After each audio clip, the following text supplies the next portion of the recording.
Thank you, Alan Luchanda, for that. Now let's talk about the healthcare crisis. What happened and what is the way forward? Of course, with me in studio is KMPDU Deputy Secretary General Dr. Dennis Miskela. Good evening and thank you so much for joining us, Dr. and making time. But even before we go into the nitty-gritties, I want us to listen to a few sound bites that were proclaimed yesterday. Let's take a look at that first.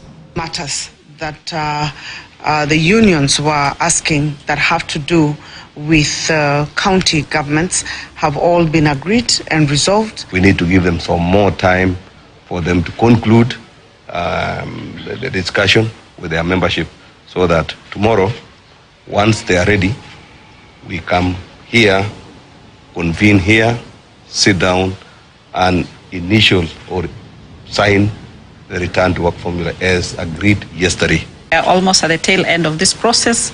So we are waiting for the affirmation. From today, facilities that had provided services, including Linda Mama, should start receiving their claims from NHIF. We want to commit to them that the issues that we did discuss yesterday were not just words that were spoken. We meant them, and we still have the same stand that whatever we gave yesterday, the county governments or the issues, because we had 99, not 99, but 101% agreement on the issue, all the issues of the county government. We mean them. Right, so that happened yesterday. And as from that particular press conference, it was said by 2 p.m. today, the strike is likely to be called off. And Kenyans were hoping that actually the strike is going to be called off. What happened? What changed? Thank you very much, Ashley, for having me. Karibu. And I thank my members for honoring me by giving me the opportunity to come and represent them and address their issues here. I would like to first of all address the issue that the government might have been disappointed with what became of the so-called ending of the strike. I now use the analogy of sometimes when you're out there in the dating scene and you're under pressure from your mother probably to get married, then you meet a girl who smiles at you and gives you a coffee date, and then you go announcing to your mother that you have a wife. When the woman says no to your proposal, don't blame the girl. It's you who went telling your mother prematurely that you have a wife. So the same thing happened in that case, that we met the ministry and the government and we told them that we have a process of how we end our strikes and how we handle our strikes. It's not a dictatorial situation where the Secretary General proclaims and his word is the law. After any agreement is arrived at, it is subjected to a vote of 36 leaders from across the country. And these leaders met and went through clause by clause and felt that whatever was presented was not good enough. And why do we say so? Because sometimes government can bully the negotiators because they have the power, they can threaten. And sometimes due to pressure and tiring the negotiator through tactics, they can then weaken them and make them to give in. For the last 3-4 days that the government talks about, they have called us for meeting late in the evening. That runs up to 3-4 a.m. It's a tactic used to tire the other side. So why we have to bring the fresh people from the ground is that for them, they still have the reality and the clarity of mind of the issues at hand. So they then take that, tell you that, no, not so fast, my brothers and sisters. These issues are still alive. So that's what happened, that the issue that took us a strike, nothing was addressed. And it is tragic that even the so-called negotiations, government, our employers, instead of facing us and talking to us, they sent for us a battery of like 7-8 lawyers. So we would argue for 1 hour about just a wording, a comma, a full stop. And even the little movement that occurred because we insisted that the lawyers have to step aside. We want to engage our employer directly. Yeah. So our members felt that, for example, the most important issue in this strike, and the reason why this strike began, we were never supposed to go on strike. We were never prepared for a strike. That's the honest position. But the interns, the medical interns who had graduated and had stayed home for almost 1 year, waiting to be posted, had not been posted. And when we went out to demonstrate and push the government to post them by February, our SG, Dr. Davjatela, got shot. And the people felt so offended that the internship issue is something already secured and has been done for 7 years in the CBO. If we agitate to push for it, you have no right to shoot anybody. And I have to tell you that I met personally, because the SG was in the hospital, I met the ministry officials and I told them and I warned them that This issue is so simple. You can just post the interns and pay later. But when a strike commences, ending a doctor's strike is not easy. And why do I say so? Because there's so many competing factors. I have the medical intern who is a member of the union who wants to be posted. I have the medical officer who has already been promoted at the county. I have the registrars doing the master's training whose fees have not been paid and they're working for free. I have the consultant who have not been promoted with no medical cover. So when you go promising them to getting them out of work, you are promising each and single of them something. Okay. So what happens that do the negotiations, which you know is a give and take, you don't know which one to give and take, because if you leave the interns, they'll complain. When you leave the consultants, they'll complain. That's why I told them that starting a doctor's strike is easy, ending it hard. And I begged them and I pleaded with them that please don't allow the strike to start. But they never listened. And I have to squarely put the blame in the office of the CS, Susan Nakumicha, for whatever has become of this mess. Okay. Why do I say so? Yeah, Nothing why? personal. Yes. Because when we were starting to have the initial meetings, and I give credit to Mary Mudhoni, the PS, she has not paid me for this, but she had 2 meetings with us trying to avert the strike. The first meeting when we attended, as we were meeting, when the meeting ended, when we stepped out, we found the CS already addressing the media. She had not been briefed of whatever we had discussed.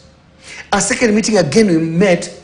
The CS refused to come down. Instead, she chose to meet the interns alone. The interns are not going to give her anything concretive. It was the union leaders who were going to provide the solution. She never met us. And the strike began. And when the strike begins, what does she do? Instead of coming to meet the doctors, what did she do? She decided to give a circular, reducing the the intern salary from 206,000 to 47. And we have learned, sadly, that they're claiming that SRC came with that circular. It is Minister of Health who went to SRC and told them, please reduce this money. And SRC told them that no. On what basis? Because in 2016, before the CBA, we did an evaluation of all workers, both interns, all healthcare workers, and we found that the work that they do is worth 206,000. If we are to review this again, we don't need to review it higher because inflation has been there and the work that they do has increased because counties no longer employ. All right. So the SRC refused to do that. Then the minister herself single-handedly came with the figures of 47,000 to 70,000 and gave SRC, which they illegally put a letterhead and sent back 48 hours later saying that they reduced salaries for interns. In the middle of a strike, you cannot do that, because when you do that, then people get agitated. And that's how the consultants got mad. Everybody got mad. Then we continue talking. What did the minister do then next? She instructs the Director General, Dr. Amoth, to do an internship policy in the middle of the chaos. And what does Dr. Amoth do? He puts a new policy in place. The old one has no problem. That interns can't join a union. Interns will have to look for their own medical cover. Interns will have to go to get certificate of good conduct. That intern salary can be subjected anyway without any further input from anybody. That interns can either choose to take those positions or not. And we're like, wow. We are trying to fix this problem as negotiators, and we are causing more trouble and lighting more fire under our feet. Is SRC part of the negotiation team? They are not, and they should not be. In negotiation by the labor laws, is an employer and an employee. Once you have agreed, if it's something that affects money, you then ask SRC to send a letter of concurrence. So there's no point that SRC should be coming between us and the ministry. So that's why I squarely blame the Minister for Health for the current morass that the country has found itself in. You know, many Kenyans are trying to find out. So then, why was the government so sure that you're going to sign that CBA or the return to work formula today? Are you trying to say they're trying to twist you? You know, as doctors, the only thing we trade is trust and honesty. I'm not going to come here to engage politicians in a word of he said, she said. Kenyans know that every day they trust their lives with the doctor. And the results can be seen all over the news, what we do to save lives. Kenyans also know that they trust their taxes with the politicians. And the results also is out there to see of the mess they have created with that. So tonight is for the Kenyans to choose who will they trust between the doctor and the politician. The jury is out. Let them decide. But all I can tell you is that in every reason we went out on strike, we don't strike for fun. The last time we went for strike was 7 years ago, where we were fighting for a CBA that we had signed 4 years earlier in 2013. That CBA that we signed in 2013, government disowned it and said that whoever signed, their own officer, was a stranger. We went to strike for 100 days to force them to implement it. They refused for 100 days, jailed our officials for 100 days. Then finally we gave in and told them, okay, you win. Let's go make a new deal. And we called off the strike before the discussion began. So when I hear them say that they signed the CBA under duress, it's a lie. Why? Because the strike ended in March 2017, Yeah. and the discussions began after that, and the CBA was signed towards the end of July. There was no strike, there was no duress. One. Two, we took they took the CBA that we signed in 2017. Their own lawyers took it to Justice Linet Ndolo and deposited in court. And then the judge asked, give me the letter of no objection from SRC. And SRC gave a letter that the figures are okay, we can afford. Okay. And that is how that CBA was deposited in court. They didn't implement it. 2 years later, we sued them in a court of law, and we won the case, and the court ordered them to implement the CBA. They didn't appeal the case to mean they agreed with it. So to come today and disown that CBA that is in court, do you think that as doctors we are so naive that we'll accept a return to work formula based on goodwill and promise when what is legally binding you have trashed? Let's even talk about that proposed return to work formula. Yes. What exactly does it entail? The return to work formula is exactly what my SG described it and my chairman. An arrangement of an alphabetical word in a pattern seeming to look like a return to work formula. Why do I say so? Because first of all, it was crafted by lawyers. So the words are vague and you can't make head and tail. For example, when somebody tells you that in the internship issue, they tell you that this is a KMPDU position, this is the government position, and leave it at that. So what have you agreed on? Is a return to work because you have agreed on something? There's no agreement on that. Then somebody tells you that in the case of Kenyatta Hospital, where doctors are earning a third of what some of their colleagues are earning, same job, same rota, somebody is earning 20,000, somebody is earning 80,000. Where is the fairness? Then they say that that one will be subject to the institution according to their existing laws deciding what to do. Okay. Then they tell you that you have the option of the 81 doctors earning the 80,000 or aspiring 3/4 of them so that a quarter can earn the 200,000. As a union, you can't agree to that. Another example I'll tell you that Kenyatta University, JKUAT University, were given money by the Ministry of Education, and the union had made the list, Professor Magua, to give that money for allowances. When they got the money, they pocketed the money and never gave the doctors. Money that was already availed and we fought for. All those are allegations, though. Those Since they are not here you ask me the reason why we didn't yes. sign the document. Yes. So that is what I'm telling you. I'm sure they're listening, so they'll know why we didn't sign. They also need to know why. So all those issues that were brought to their table, the issue of our money, they owe us 3.5 billion shillings in debt, which court ordered them to pay, and they agree. Then they tell us that we want to pay this debt in 5 years. We told them, they're hiding behind the word 5 installments. Kenyans must know that this 5 installment is 5 years. You get that? We told them it's okay, we'll accept it. But then they add a rider that for continued payment, then counties can only pay you when the national government gives them the money. So at the end of it, somebody would say that we never give them the money. So you can't take them anywhere. So you see all that inconsistencies, and even now we came to that document was itself a con. And I say a con because when we were invited for the meeting at the ministry, we were told you're coming for a consultative meeting. So we thought we were just talking as partners, only for us to be given a document the next day that this is a return to work formula. I'm like, hey, you told us we are coming to debate on a return to work formula. We would have asked you who is responsible for what. 1. 2, what are the timeline of these promises? Because you can't just have an open check. So for them to try to trick their way and be clever and scatter around the issues is what the NSC sat down and asked themselves that when we leave this table, are we leaving this table worse than we found ourselves? Because for us as doctors, we have told them that, yes, you have said that out of the 19 issues, you have agreed on 18. I want to challenge the government that as doctors you have said, kindly take the 18 issues back, we don't want them. Just implement the one issue remaining, the interns. They have said they have given us 6.1 billion shillings and they have refused. We are telling them this, that interns' salaries will only cost 3.4 billion. Take it out of the 6.1 billion you have given us. Then give us the change, the 1.7 billion. We divide. We are willing to take a cut, but the interns get the justice. All right. But today, the CS of Health, that is Susan Akumicha, did mention that 2.4 billion has been received for payment of internship that is only available until June 2024. So are you saying it's all or nothing? No. It's not all or nothing. We have told them and we challenge them that the 6.1 billion that they said they have offered us and have refused. Yeah. Take that 6.1 billion. Take 3.4 of it. Pay the interns with it. Whatever remains, give to us, we'll share. But still, we can even let you to take the change and keep.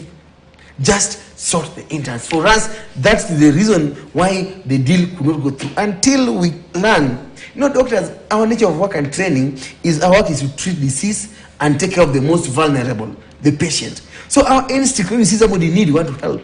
And we looked amongst ourselves that if the government won't care for the carer, we'll care for our own. So amongst the workers of health, the doctors, the intern is the most vulnerable. Okay. So because they're the most vulnerable, everybody, the medical officers, dental officers, pharmacists, they have all said that let's come and cover this vulnerable person. To us, an intern is that patient that must be protected. And no matter what they say, no matter what they do, as long as the intern issue is not resolved, the strike will proceed. And I have to tell them clearly, I've heard some of them say that we'll stop the salary payment. Some of them have said that we'll stop the union remissions. We're like, our quest for justice is not premised on money. Our union is not founded on financial support.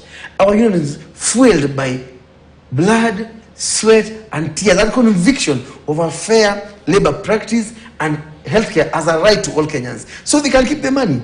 Trust me, we will still raise money through donations from well-wishers, from our members, but more importantly, we have worked in this union without a pay for the longest of time. Are you willing to meet halfway by any chance when it comes to the issue of the interns? We are willing to meet at 99%. Where we see 99%, we give them everything except the interns.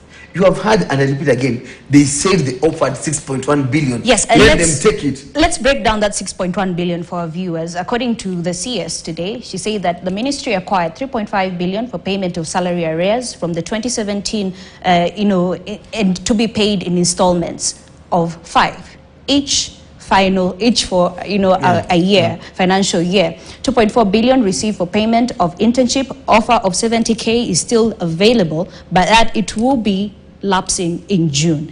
She equally said 200 million shillings for payment of postgraduate arrears wired directly to the university. She said that was done today. And the council will also move to court and file the status report. Apart from that, of course, is the issue of the 2 billion that they said will be paid for Linda Mama facilities, 1 billion paid to faith-based facilities, 1.5 paid to government facilities, 2 billion paid to private facilities. These, as she said, that they should check this amount either this evening or tomorrow. The money has already been wired. Thank you so much for breaking that down, because you can clearly see the treachery. Because when you tell Kenyans to give them 6.1 billion, people think that we are being selfish. But you look, we never went to strike for Linda Mama, we never went to strike for private hospitals, the NHIF. So to lump that and make us look selfish just show the treachery. But more importantly, I'm willing and commit myself that as a union, we are willing to step on back on the internship issue and suggest to them a very easy solution. Which is? You have 3 options. 1, post them in batches because they graduated differently. Take the amount you can afford. If they're 500 who have been around for 1 year, take them first. Then take the next batch in the next financial year. 1. 2, post all of them and pay them later in July when you have the money. 3, you can choose as a ministry to decide whether you will pay them in a staggered manner. So you can post all of them and wait later, or you can post some of them with what you have. But in fact, the third one is that we are ready to wait till July, because initially when we went to strike, we are going to strike. They told us that they are ready to post them, but in July. So we went on a demo to push them to post immediately. We have said that then we are sorry, you didn't have the money. Then we are ready to wait till July. Just commit that come July, you'll be posting them. So there are 3 options we have considered. But somebody tells that no, won't pay, can't pay. And then somebody comes and says that interns are students doing practicals. That's the most denigrating and demeaning word I've ever heard. Do you know that even in history of genocides and all that, the first thing you do when you want to exterminate a generation is you degrade them and call them animals. So for them to start underpaying the interns, therefore they denigrate them and call them students. And I want to challenge Governor Waguru right now, that they know very well that interns consist of the 30% of healthcare workers in this country. For the last almost 8 years, governors have only employed 1,000 doctors. So interns are the ones plugging that acute shortage. Right now, you go to the hospitals, you have the interns and the consultants. No medical officers, no dental officers, no pharmacists, because they are not employed. So for them to speak so lowly of the people who plug their inadequacies and incompetencies is heartbreaking. And my interns have sent me here to tell them that, look, practicals we finish in 3rd year, 4th year, 5th year, and 6th year. Our internship is not and students on practical, but more importantly, the Parliamentary Service Commission clearly states who an intern is. Because I've seen guys say that we have plumbing interns, the Ministry of Water earning 25,000, what engineers interns earning what, but we tell them, look here, the same PAC puts a clear guideline that for medical interns they're different. Because of that, pay them as per the SRC. The CBA is clear on that. The internship policy is clear on that. All these things, and the Cap 253 of KMPDU Act clearly says who an intern is, an employee in supervision. And this is called medical officer 2. After 1 year, you become medical officer 1. So for them to act like they don't know this, it is selective amnesty. And that's why as KMPDU, we are finding it hard engaging, because we come in trust and honesty. At that time, side comes with treachery and lies. And there can't be a meeting of minds. We are like in heaven and on earth and in the skies, because people want to trade in lies and treachery. We come in honesty. And that's why KMPDU said that we are not going to engage in any further talks until this issue of internship is solved. Because you can't stay up to 4 a.m. discussing everything else, then somebody comes with their own document and lies about everything else. Okay, so since you're fighting for the vulnerable, are you willing to forgo the 3.5 billion for payment of your salary arrears so that the interns can benefit? Have you suggested this That to is them? what we have been saying all along. And what did they say? Our members have told them that kindly, the money you owe at the 3.5B, the interns only need 2.4 billion. Take it, all of it, pay them, and even keep change. We don't need it. Use it to help some other vulnerable group. But how sustainable is it, Dr. What is sustainable? Our generosity is infinite. We can sustain our generosity. Unless you're asking me what's sustainable. About the money. About the money. Oh, let me ask. Do you know why I'm asking this? Yes, because if the government continues insisting that it doesn't have the resources to pay interns the 206,000 that they deserve according to you, so then if you forgo your 3.5 billion, yes, they will be paid right now. What about the future? And I've heard this story about the numbers, that the numbers are too high, we can't sustain them. We have always graduated up to now 800 doctors per year. And the PAC staff establishment for interns are 2,000 interns. The current number that we have for 1,300, and because in last year they didn't post some, so it's flipped over and rolled into this year. That's why you have the numbers. But even at 1,300, we have not surpassed the 2,000 slots. If you come to me one day tell me that we are at 2001 we cannot pay, then we'll then have a discussion on that. So far we have not passed even half. And if they keep on posting on time, we'll never cross it. But more important, that Kenya is not over-training doctors. Kenya has a shortage of 50,000 doctors. Even if we employed every doctor graduating right now, every year, it will take us 55 years to reach the WHO ratio, assuming that no doctor dies, no doctor leaves Kenya, and no doctor retires, but more importantly, no new Kenyan is born. So it shows you the importance of hiring more, and training more, and motivating more, and employing more. Because sometimes people think that when you employ a doctor, you do a doctor a favor. That when you train a doctor for masters, you're doing a doctor a favor. But let me answer them. That a doctor is not being employed for their own. A doctor is being employed so that when you wake up in the morning and you are sick, you don't have to choose between going to work or going to the hospital. Because go to the hospital, you stay the whole day there. So that woman tonight who has a baby who has a diarrhea and fever, and she's a mama fua, pale Kilimani, she won't have to choose that if I go to Kenyatta, the whole day I won't go to do my cleaning business and lose my wage. Or if I go to Kenyatta, or if I go to Fua, my baby will die. No, that's the real choice that mothers in this country ask themselves, ukienda Kenyatta utakaa the whole day. Ukienda kazi mtoto atakufa.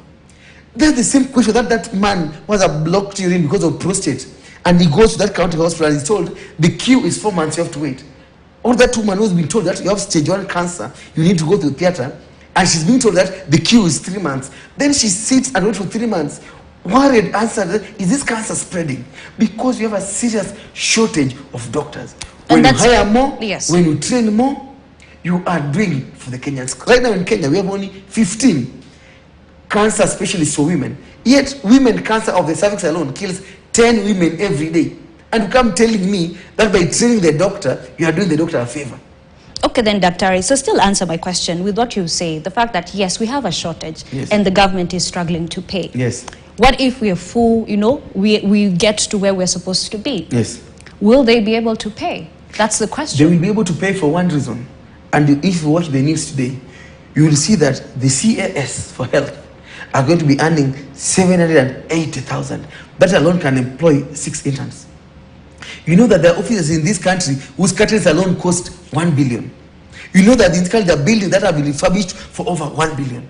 You know that offices that refurbish cars and buy new cars at a tune of 700 million. If only as a country we put our priorities. I saw in Parliament, I was shocked today, that Honorable Kimani Chungwa would say that we need a new jet for the president. On the same day that he also said that doctors are asking too much and we are struggling as an economy. For heaven's sake, I beg our leaders that if not for anything else, don't play with our minds. Let us see in our hearts, in our deeds, that truly we are a struggling nation. But when you see the largesse and the wastage, then you make not just the doctors, but that woman who could not get her Linda Mama paid angry. That man who could not get the correct fertilizer to farm angry. You make everybody frustrated because we all want our country to succeed. We might not love the government of the day based on whoever voted, but we love our country. And doctors are telling them that please, even for anything, if the schools have failed because we have not invested school money there, if the roads are bad because we have not built them, if the streets are flooded because we have not built drainage, healthcare cannot wait. Because a child can fail school, they'll repeat. The roads will be unclogged someday.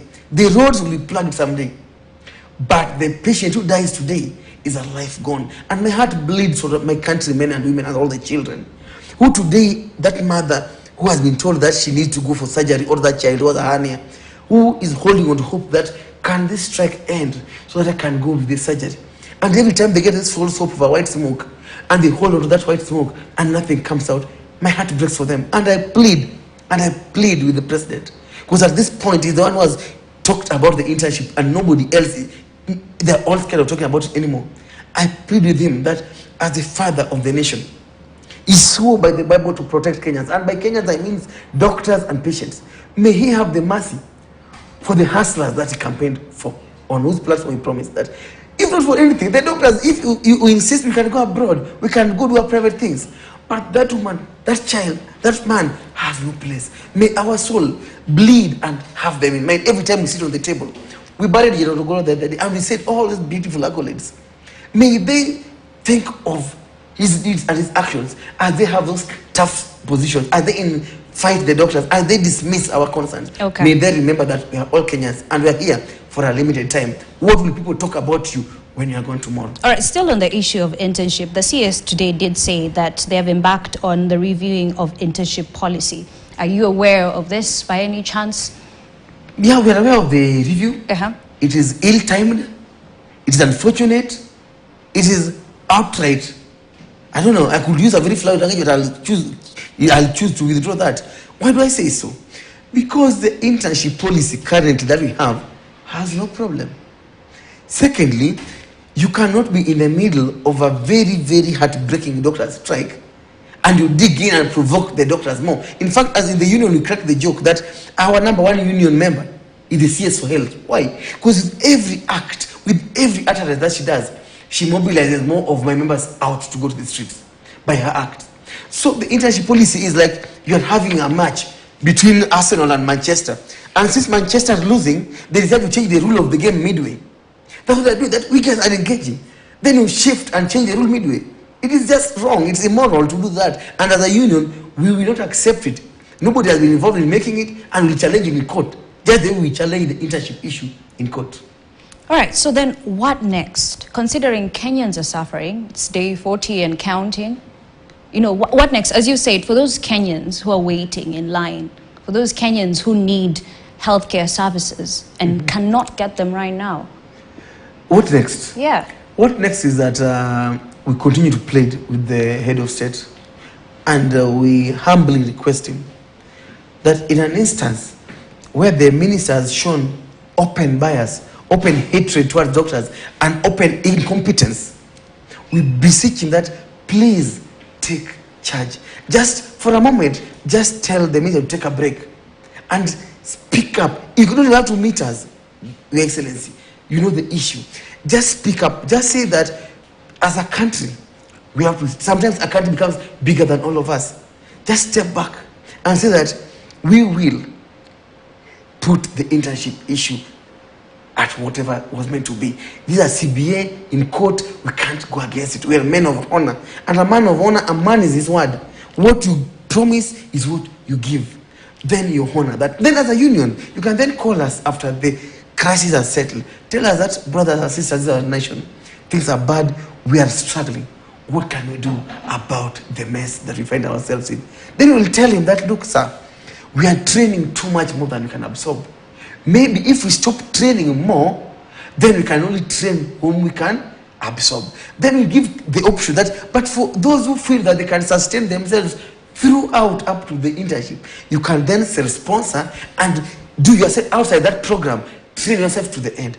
But do not take this family, this mother, this father to sell, make them sell their land, sell everything to train this doctor at 700,000 per year for fees, plus 200,000 on just upkeep alone. They spend 800,000, 900,000 per year on a child for 7 years. That's 5.6 to 6 million.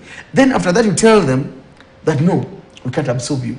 Or you cannot take this poor child who was told that just work hard and be disciplined and everything else will come to you. This child passed class 8, was on TV, went to a good high school, got an A, was celebrated, and finally when he got to medical school and graduated, he was told, finally, it's over. The struggle, the seeds you planted of hard work, this is your reward. Then you come out, then you wait for 1 year to be posted, and somebody pays you 70,000. Then they tell you that, no, you are not special from the plumbing intern. You're not special from the engineering intern. Then let the engineers see the patients. Don't call us essential then. If you feel that you're not special, but don't give them a false promise that you can't keep. It is wrong. It is immoral to put those kids through that kind of process. Right now, I'm imagining the kids have closed schools, they're watching this TV, watching the doctor's match. And this child who is this A student, who wanted to be a neurosurgeon or pediatrician to help children, wondering that, oh, should I really be a doctor? Okay. Then they all refuse to be doctors. Then one day, 10, 20, 30, 40 years from now, we'll have a country with no doctors. And then we'll ask ourselves, wow, we cut the springs which was feeding this river, and the river has dried up. Okay, let's not forget about the threats that you had earlier, mentioned, the fact that they've said they will not pay your salaries this month, they'll stop remitting. How will that affect you as doctors? It is sad that the very people whom we see, the good thing is that every human being comes to a doctor. There's a good thing that every human being will one day go back to the Father God. You might be lucky that you go in your sleep and don't have to see a doctor. Or you might be unlucky that you go through an illness or an accident. Either way, you'll need a doctor at one point or the other. So as you issue a threat to a doctor, as you denigrate a doctor, ask yourself, what will happen that day when you go to that doctor or some doctor? But more importantly, and what I find so sad, that almost all of these guys you see on TV, on their children, their nephews, their brothers are doctors. And I ask them that, what is the absolute hate for doctors? I see you guys spewing over the TV and the threats. Those threats won't work. When doctors reach at the peak of their tolerance, doctors simply do what they did in 1994. They'll go. They'll go wherever. They'll go to South Africa. They'll go to Namibia. They'll go to America. They'll go to the UK. Doctors are needed anywhere because everywhere there's a patient who is falling sick. So my plea is only for that woman who has no luxury of what I'm saying. Some of us, let me tell you for example, Miss Keller, I have never seen my salary from my county for 19 months. And finally, they fired me. But I can assure you, I'm not worried. Why am I not worried? Because I know that so long as I have my skill in my brain and I have my hands intact, I cannot fail to fend for myself as a doctor. There are enough patients who want to see a good doctor. So let them know that these threats won't work. The sooner they come to the table and engage with respect, because the other thing I'm seeing that the fact that the union leaders are much younger, they look at us like these young men, these young people, what are we doing engaging with these young people? They forget that when I come to that table to negotiate, I have a 70-year-old pediatrician lady who tells me that, please, doc, don't leave the interns back. I have a professor who tells me that if you leave the interns, you have killed the profession. So yes, you might see this young face in front of you and you can dismiss it, but behind it is some professor, is some young doctor, is some person who might even be older than you, whom is dismissing me. So let them just engage in equal, good faith, in trust, in absence of threats. Because if you threaten us, I will not lie to you, we won't argue with you. We'll keep quiet. And you'll think that you have won. And you will think that you have everything. But when we go back to the NAC, who are not the one threatening them, they'll shoot down whatever you sent us to go give them. So the sooner they learn that threats won't work, the better. So we have said as doctors, that we have nothing more to lose than the chains of fear, of self-doubt, the chains that have held us back for the last 7 years as our CBA got dishonored.